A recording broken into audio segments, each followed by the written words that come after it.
Good day and welcome to today's class. Today's class is a continuation of our previous classes on percentages.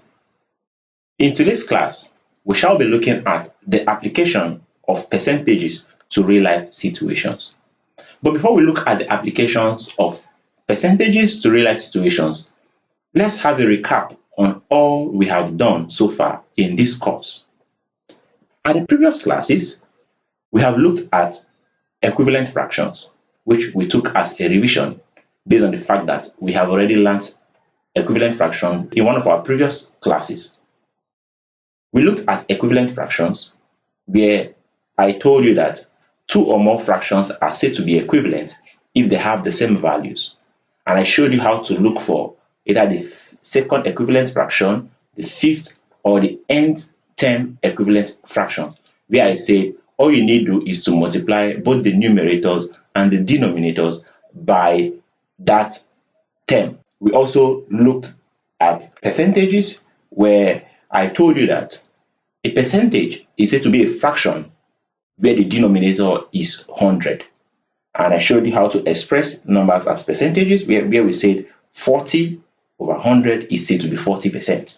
We equally did exercises on 52%, which we said is equal to 52 divided by 100. We have a lot of exercises which we did on that day. Also, we looked at changing fractions to decimals and percentages, where I showed you how to change from 1 decimals to percentage, where I said all you need to do is to multiply that decimal by 100, and same with a fraction. We do a lot of exercises as well as changing percentages to fractions and decimals. In the last class, we looked at changing percentages to decimals. And in today's class, we shall be looking at the application of percentages to real-life situations. Having learned all about percentages, we shall then look at how does it affect me and you? How does it affect our daily lives? How does it affect the inflation rate in our country today? How does it affect our daily transactions? Most of us are investors. How do you know what you are to earn at the end of a particular business year? Some of you have 50% shares in a company. Some of you own 60, 70, 30, as even 15. How do you know what comes back to you at the end of the business year? So in this class, we shall be looking at how it can be applied in our businesses, in our daily lives. I said we have seen that percentages can be used in two ways, as fractions or as decimals. It is important to note that when finding the percentage of a given quantity, it is always easier to change the percentage to a fraction first. So when you are given a percentage, change it to fraction, and that gives you the ratio of what you are to get in respect of the total value of that shares or that quantity. Example 1, the question says, what is 60% of 120 kilograms? Now we have to look for 60% of 120 kilograms, and just like I said, you are to first of all express the percentages as a fraction, and that we have done in our previous class. So, solution.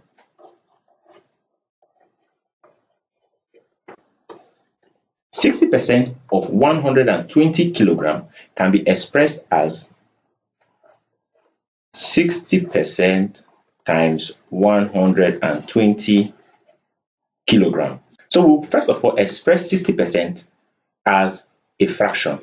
This is said to be 60 divided by 100 times 120 kilogram.